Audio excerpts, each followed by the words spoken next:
খুবই শোকাহত আর দুঃখিত হয়ে এই ভিডিওটা আমার করা, বিশেষ করে তাদের জন্যে যারা single cat parents, single dog parents বা এক্সেট্রা এক্সেট্রা।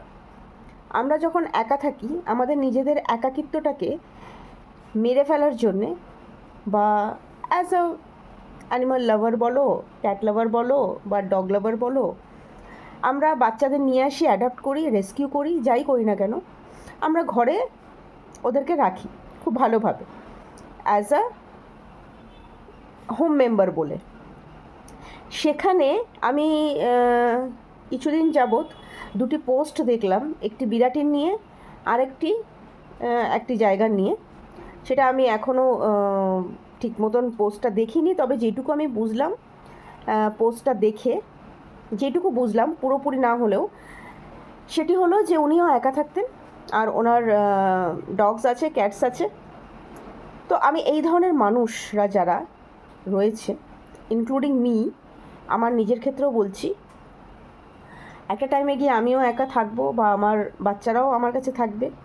তো আমি এই ধরনের পরিস্থিতি যাতে না আসে, যাতে অন্যান্য মানুষে যাতে স্ট্রাগল না করে বা এই প্রবলেম ফেস না করে, বা আমার বাচ্চারা যাতে একটা বিচ্ছিরি সিচুয়েশনের মধ্যে না পড়ে, কারণ ওরা সবাই মানে ঘরে থাকার বাচ্চা, ওরা বাইরে গিয়ে কিন্তু হঠাৎ করে স্ট্রাগল করতে পারবেন না।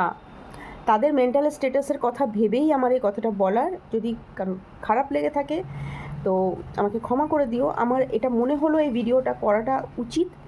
আর এইভাবে যদি আমরা এই প্রসেস নিয়ে যদি চলি, তাহলে হয়তো এই ধরনের স্ট্রাগল এই বাচ্চাগুলোকে করতে হবে না।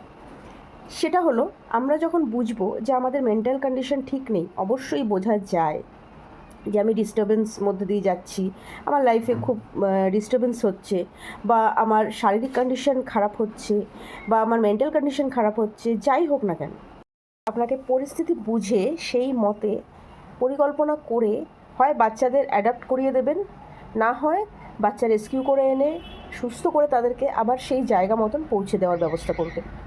এটুকুই বলার ছিল।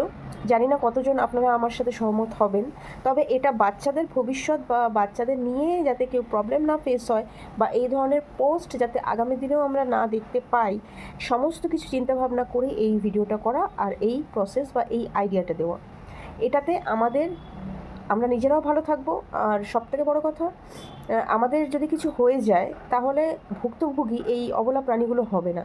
কারণ আমরা ওদেরকে জায়গা দিয়েছি, ভালোবাসা দিয়েছি, নিজের করে রেখেছি। তার মানে এটা নয় যে নিজের স্বার্থ ফুরিয়ে গেলে হয়তো মানুষ জীবনটা সবাই ত্যাগ করে দেবে, তারপরে ওদের লাইফ স্ট্রাগলটা কিন্তু ভীষণই বাজে রকমভাবে হয়ে যাবে। যাতে এটা না হয় তার জন্যে এই অনুরোধটা আপনাদের সবাইকে করা। আর ভিডিওটি এই পর্যন্তই। ভালো লাগলে একটু শেয়ার করে দেবেন, যাতে সবার কাছে এই বক্তব্যটা বা আমার বক্তব্য বা আমার কথাগুলো পৌঁছয়। ভালো থাকবেন।